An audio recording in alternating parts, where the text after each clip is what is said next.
Las palabras me llegaron antes de que siquiera entrara a la habitación. No esperen ni un peso de los 1.900 millones de papá. La voz de Álvaro era cortante, llena de esa seguridad que yo creía que venía de la mano firme de su padre, pero que ahora veía se había endurecido en algo más frío, como hielo en el alma. Me quedé en el pasillo, todavía con mi vestido negro de luto, el leve aroma a azucenas pegado a mí desde la misa. La tumba de mi esposo apenas estaba cubierta de tierra.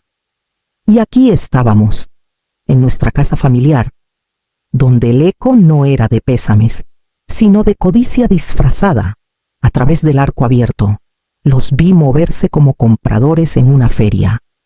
Etiquetas de colores chillones aparecían en sillones, mesas y gabinetes, amarillo, verde y rosa, marcas brillantes de una avaricia callada.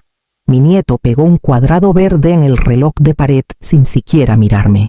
Su hermana lo seguía, apuntando con su teléfono a las paredes y ventanas, su voz retumbando mientras hablaba de mejor iluminación y un cuarto de spa una vez que ella se vaya. No pregunté quién era ella. Lo sabía de sobra. Salma estaba cerca de la chimenea, con una copa de cristal en su mano bien arreglada. Por llevar adelante el imperio de Gaspar, dijo con brillo en los ojos, chocando copas con un primo. Sus ojos me pasaron por encima como si yo fuera otro mueble, algo demasiado viejo para molestarse en lustrar. Una oleada de risas educadas siguió su brindis. Un sonido que me golpeó más fuerte que el viento de enero afuera. Mantuve la espalda recta, una mano aferrada al borde del pasamanos que mi esposo había lustrado con sus propias manos. La otra se cerraba alrededor del sobre escondido en mi bolsillo, un recordatorio fresco de que no era tan indefensa como ellos creían. Nadie notó que no me había movido del umbral. Nadie me ofreció una silla ni una palabra. Estaban demasiado ocupados reclamando pedazos de una vida que yo había construido con mis propias manos. Me di la vuelta, dejando que sus voces se desvanecieran, y caminé hacia el final silencioso del pasillo. Mis dedos rozaron el sobre otra vez. No lo había abierto en años. Esta noche lo haría. El primo de Salma, un hombre alto con la misma sonrisa falsa que un vidrio empañado, apareció a mi lado y señaló hacia el fondo de la casa. «Estarás más cómoda aquí», dijo. Con un tono ensayado como un guión malo, lo seguí sin decir nada, pasando la mesa del comedor ahora rodeada de copas de champán y botellas de vino a medio vaciar. El cuarto de lavado olía levemente a cloro y lana húmeda. Una silla plegable estaba encajada entre un balde de trapeador y la lavadora. Sobre la silla, un plato de papel con un pedazo de pollo reseco y papas demasiado cocidas. «La cena», añadió. Antes de desaparecer de nuevo en el zumbido de las conversaciones, me senté, el frío traspasando el metal delgado de la silla, y equilibré el plato en mis rodillas. Desde la cocina, las voces llegaban agudas, sin filtros ahora que pensaban que yo estaba fuera de alcance. «Démosle el cobertizo del jardín», dijo uno de los hijos de Álvaro, con un tono mitad risa, mitad reto. «Puede plantar hierbas ahí», respondió el otro. Y los dos estallaron en carcajadas. Tomé un bocado de pollo con el tenedor, masticando despacio para no apretar la mandíbula. Mi mano encontró el camino a mi bolsillo, el sobre todavía ahí, con los bordes suavizados por el tiempo pero intacto. 15 años lo había guardado, escondido como una carta final en un juego que nadie sabía que yo estaba jugando. A través de la pared delgada, oí la voz de Álvaro de nuevo, esta vez más baja. «Una vez que la instalemos en algún lugar chiquito, podemos empezar con la remodelación. Salma tiene ideas». Siguió un choque de copas. Dejé el plato en el piso. El apetito se me había ido. El sobre estaba cálido contra mi palma ahora. Como si supiera que su momento había llegado, pensé en las palabras adentro, las firmas, la prueba de lo que siempre había sido mío. La risa en la otra habitación subió, una marea que no me alcanzaba. Me quedé en mi silla, en silencio. dejando que sus voces me rodearan. No se daban cuenta de que la marea podía cambiar de dirección. Hace 15 años. La casa era más tranquila, pero no más calmada. Gaspar llegaba tarde la mayoría de las noches. Con la corbata floja y los hombros cargados, yo podía leer la verdad en cómo evitaba mis ojos. Los números estaban mal, contratos que se caían, inversionistas que se echaban para atrás, Industrias Buenavista se estaba hundiendo. Y ninguna fanfarronada en las juntas de consejo podía cambiarlo. Una noche, después de que él se había ido a la cama, abrí el baúl de cedro al fondo de mi closet. Adentro estaban las últimas piezas de mi dote, el pendiente de esmeralda de mi madre, las pulseras de oro que usé en nuestra boda, el broche de zafiro que Gaspar me dio el día que me propuso. Cada pieza tenía su historia, pero ninguna sola podía salvar la empresa. Juntas, tal vez, el joyero no hizo preguntas. Al mediodía del día siguiente, los fondos fueron transferidos directamente a la cuenta de garantía para una fusión que el equipo de Gaspar había estado persiguiendo. Él nunca preguntó de dónde vino el dinero. Yo nunca se lo dije, pero el dinero solo no mantendría viva la empresa. El problema real era la propuesta para la salida a bolsa anticuada, poco convincente, ciega a los cambios que barrían la industria. Una tarde, después de escucharlo pasear por el estudio murmurando sobre otro rechazo, preparé una tetera y me senté en la mesa de la cocina. Escribí hasta que me dolió la mano.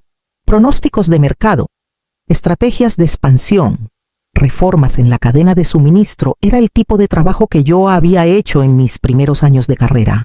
Antes de que el matrimonio se tragara mi nombre, lo firmé con un seudónimo, E.B. Sandoval, y lo envié al apartado postal de la empresa, sin dirección de remitente. 2 semanas después, Gaspar llegó a casa sonriendo por primera vez en meses. Alguien mandó una propuesta, brillante, de verdad. Hasta la letra se parece a la tuya. Yo solo removí la sopa. 6 meses después, salió la oferta pública inicial. 800 millones en nuevas inversiones, portadas de revistas, una placa en el vestíbulo con las palabras «Inspirado en el ingenio, su ingenio». Me dije a mí misma que la familia necesitaba un héroe. Mejor que fuera él. Pero ahora, sentada en el cuarto de lavado con su risa filtrándose por las paredes, me di cuenta de que los héroes no se quedan escondidos para siempre. Y yo todavía tenía la prueba. En los años que siguieron a la salida a bolsa, mi rol en la empresa y en la vida de Gaspar se convirtió en algo entre una sombra y un andamio.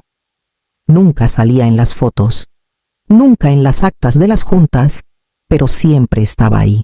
Cuando un cliente amenazó con salirse de un contrato importante, fui yo quien redactó la contraoferta que Gaspar leyó en voz alta en la sala de reuniones. Cuando una decisión imprudente de un ejecutivo junior puso en riesgo una relación clave con un proveedor, fui yo quien levantó el teléfono y calmó las aguas antes de que la prensa se enterara. Gaspar me agradecía en voz baja en la cocina después, siempre con la misma frase: ellos necesitan verme como el que lleva el timón.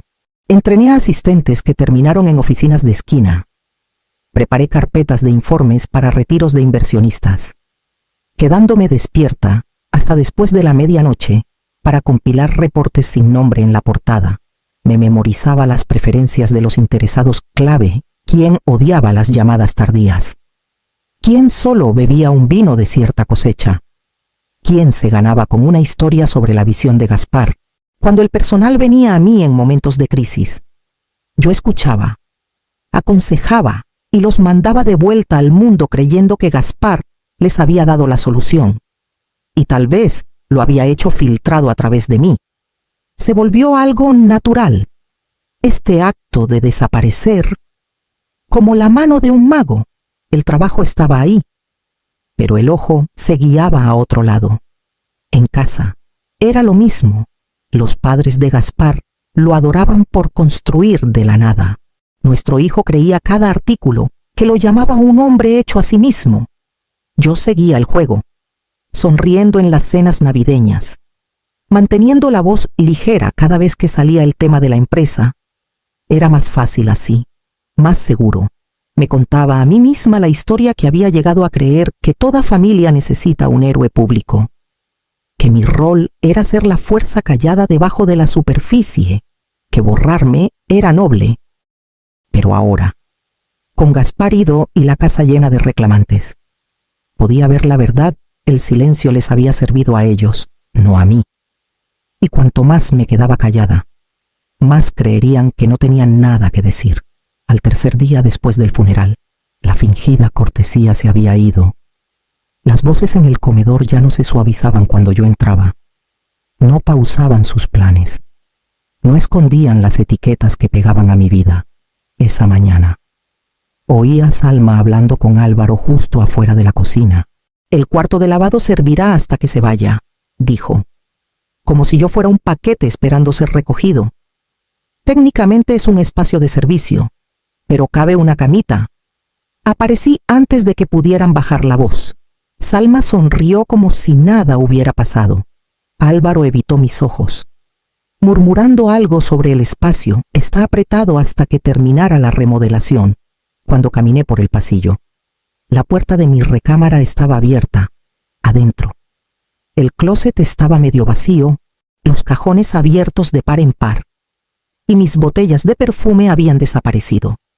Sobre la cama, una caja de cartón marcada con tinta negra, basura de la vieja.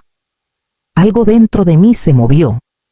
Por años, me había dicho que el silencio era gracia, que ser invisible era mi elección, pero parada ahí, mirando mi vida reducida a un insulto, supe que esto no era gracia, era borrarme.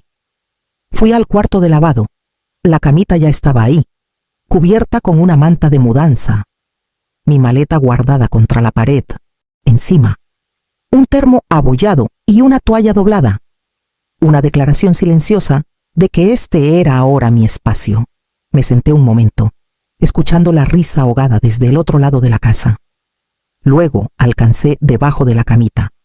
Sentí la tabla suelta del piso y la deslicé.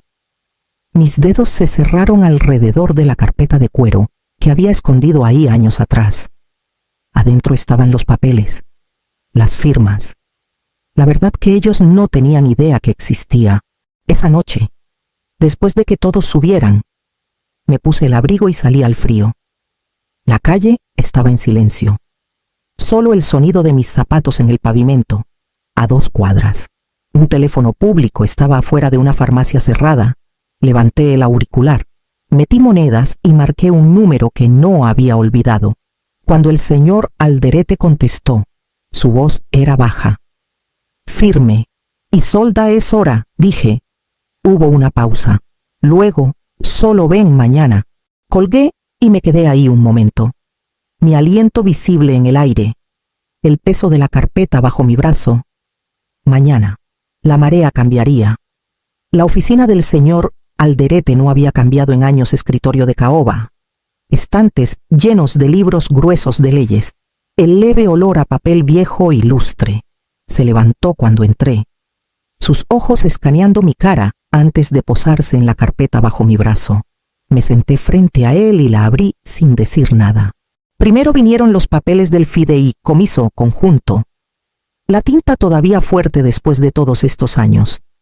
Mi nombre estaba junto al de Gaspar, no como testigo o beneficiaria, sino como cofundadora. La ceja del señor Alderete se levantó ligeramente mientras leía. La comisura de su boca, tensándose en algo que parecía casi satisfacción. Después, saqué los registros bancarios, páginas selladas y firmadas por el Banco de Ahorros de México. El depósito era claro, fechado 15 años atrás. Una suma que coincidía con la cantidad usada para financiar la fusión, en la sección de notas. La fuente estaba listada simplemente como activos personales. Él sabía lo que eso significaba. Finalmente, deslicé las páginas amarillentas de la propuesta para la salida a bolsa. Mi letra llenaba cada línea en un script curvo. Los márgenes salpicados de notas y referencias cruzadas. En la esquina superior, el seudónimo que había elegido, E.B. Sandoval, estaba en tinta azul.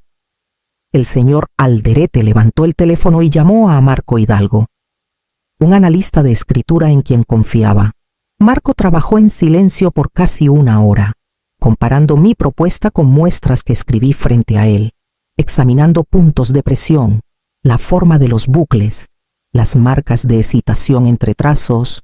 Cuando terminó, firmó una certificación y se la dio al señor Alderete.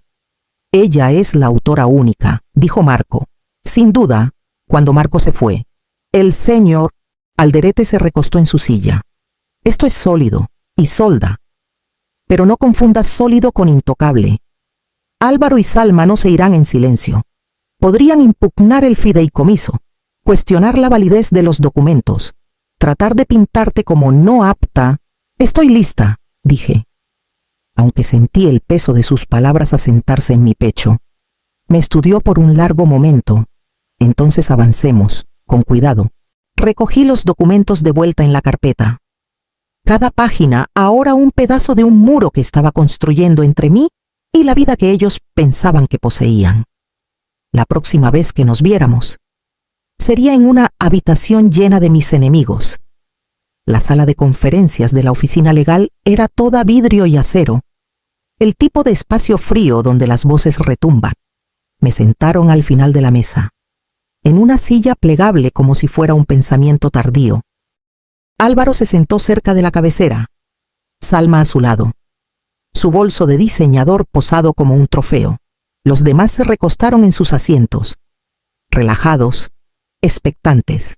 El señor Alderete entró con su paso sin prisa de siempre, puso su maletín en la mesa y abrió los cierres con un clic. Empezaremos con una grabación del señor Gaspar Villanueva, dijo, presionando un pequeño dispositivo plateado. La voz de Gaspar llenó la habitación más lenta de lo que recordaba, pero clara. Si mi hijo alguna vez habla mal de su madre, descuenten 20 millones de pesos de su herencia por cada palabra. La habitación se quedó quieta. El señor Alderete levantó una segunda carpeta. Esto, dijo, es una transcripción certificada de comentarios hechos por el señor Álvaro Villanueva sobre su madre, grabados en la cocina de la casa familiar. 3 días después del funeral, empezó a leer.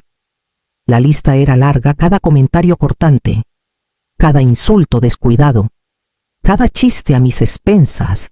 Para cuando terminó, el total era abrumador. La porción esperada de Álvaro se había reducido a casi nada. Esto es absurdo, espetó Álvaro, inclinándose hacia adelante. Ella te puso a esto.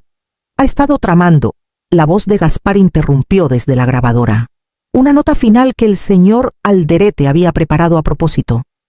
Si Álvaro llama falsa o manipulada esta cláusula, dupliquen la deducción. Siguió un silencio, pesado y afilado. Salma se movió en su asiento, su cara pálida bajo el maquillaje. No hablé. No necesitaba. El sonido del papel deslizándose por la mesa era suficiente. El señor Alderete cerrando la carpeta sobre la primera parte del testamento. Eso concluye la cláusula preliminar, dijo con calma. Ahora pasamos al asunto del beneficiario principal. El señor Alderete abrió una nueva carpeta, sus manos deliberadas, como se estipula en el testamento revisado. El beneficiario principal del fideicomiso familiar Villanueva, las propiedades inmobiliarias asociadas y todos los derechos de propiedad intelectual es... Hizo una pausa justo lo suficiente para que la habitación se inclinara hacia adelante. La señora Isolda Villanueva. El aire cambió. Como la presión antes de una tormenta, sacó un sobre más pequeño y desdobló una hoja. También hay una carta personal del señor Gaspar Villanueva. Su voz se suavizó mientras leía. Perdóname por los años en que dejé que tu luz quedara escondida. Sabía lo que construiste, pero la Junta nunca habría seguido a una mujer. Esperaba que algún día vieran lo que yo vi, sino que esto hable más fuerte de lo que yo pude. Lo construiste conmigo. Que el mundo sepa tu nombre. La silla de Álvaro raspó el piso. Esto es un truco. Ella lo inventó, el señor. Alderete no levantó la voz. Simplemente metió la mano en la carpeta y sacó un certificado enmarcado. Esto es el reconocimiento del Instituto Mexicano de la Propiedad Industrial de la señora Isolda Villanueva como creadora única del modelo de estabilización Villanueva, la propiedad intelectual que aseguró la salida a bolsa de la empresa.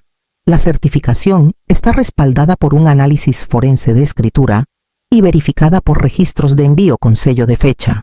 El marco aterrizó en la mesa entre nosotros con un peso callado.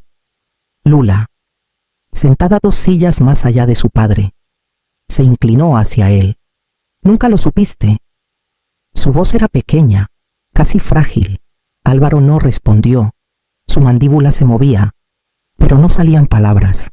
Doblé mis manos en mi regazo, dejando que el silencio llenara cada rincón de la habitación. El señor Alderete cerró la carpeta de la patente y la deslizó hacia mí. «Eso concluye la lectura del testamento», dijo. «Queda el asunto de la posesión de la propiedad y el plazo para desocupar. Al día siguiente por la tarde, la orden judicial estaba en mis manos 48 horas para que Álvaro y los demás desocuparan la propiedad. El señor Alderete la hizo entregar directamente a la casa, el sello oficial captando la luz mientras la leía en el umbral. El sonido de voces apresuradas y cajones cerrándose de golpe se oía por el pasillo. Caminé por cada habitación despacio, sin molestarme por su empaque frenético. Mis ojos fueron primero a las etiquetas brillantes que todavía se pegaban a los muebles y marcos. Una por una, las arranqué el cuadrado verde del reloj de pared, el amarillo del sillón que Gaspar amaba, el rosa del gabinete que guardaba nuestra vajilla de boda, cada etiqueta doblada en mi palma antes de tirarla a la basura. El comedor tenía las últimas. En el piano, un cuadrado azul pequeño se aferraba a la esquina de la tapa. Pasé mi mano sobre la madera lustrada antes de arrancarla. Ese piano había sido de Gaspar desde el principio, un regalo de su madre. Nunca fue de ellos para reclamar. Cuando la casa estuvo libre de esos marcadores de entitlement, salí afuera. La luz de la tarde tardía caía sobre el jardín, cerca del granado torcido.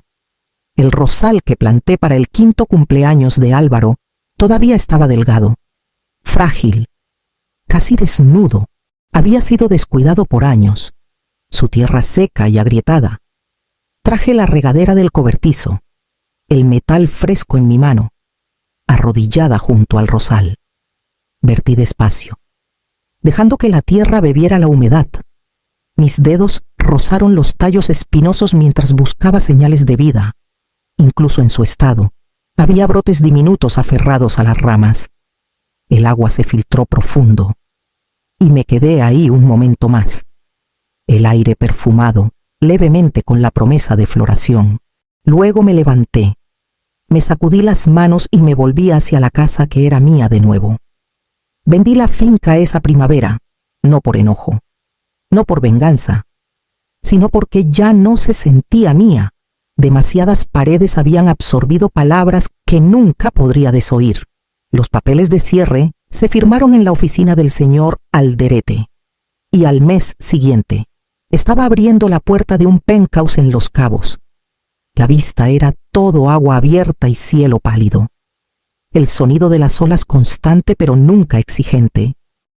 Aquí no había etiquetas marcando reclamos, no pisadas detrás de puertas cerradas, no voces decidiendo dónde pertenecía. El espacio era luminoso, con nada en él que no hubiera elegido yo. Desde la primera semana, empecé a trabajar en la fundación que había estado pensando por años, Mujeres que fueron borradas. El nombre se sentía correcto. No necesitaba fanfarrias ni galas. Necesitaba fondos callados y constantes para ofrecer becas y subvenciones a mujeres cuyo trabajo había sido escondido detrás del nombre de otro. Sabía exactamente cómo se sentía eso. Y sabía cómo se sentía recuperar ese nombre. En mi cocina, pegado al refrigerador, estaba un dibujo con crayones en papel de construcción descolorido. Lula me lo había dado años atrás, antes de que aprendiera a imitar el tono despectivo de su padre. En letras moradas brillantes decía para la abue. Piensas mejor que Google. Una versión de palitos de mí estaba junto a un foco gigante. Lo guardé ahí. Un recordatorio de que la verdad no desaparece, espera, por años. Había sido la voz callada detrás de puertas cerradas. La firma que no aparecía. La idea sin crédito. Pensaban que me estaba desvaneciendo, pero solo era paciente, solo observaba, solo recordaba. Y cuando llegó el momento, hablé, no a gritos, pero lo suficientemente claro para que nadie pudiera fingir que no me había oído.